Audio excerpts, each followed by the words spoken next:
Hey, Lauren Hughes here with Integrity Home Group and Keller Williams Preferred. We're doing our Home Buying Basics 101, and we just talked about a little bit about an offer. And there's something that usually goes along with an offer, which is a contingency.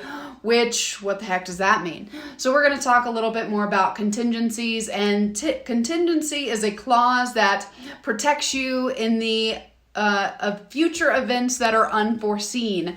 So it gives you a little bit of safety. It's a safety net a little bit. So there's some standard contingencies which basically allow you to do a little bit of something called due diligence on a home, and you want to make sure the house is as advertised and you make sure you know what you're getting. So you put in contingencies such as this has to happen in order for this to occur, and then the deal will go through.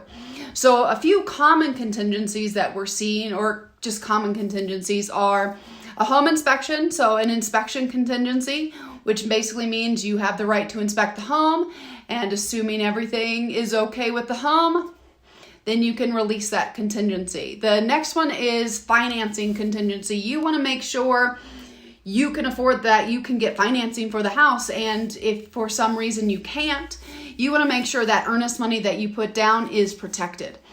And so another common contingency is an appraisal contingency. You want to make sure the home you are buying for a certain price is actually worth what you're offering to pay. So you want to make sure that you have a backup plan, or make sure that you have an appraisal contingency if you do care about that appraisal or the home value.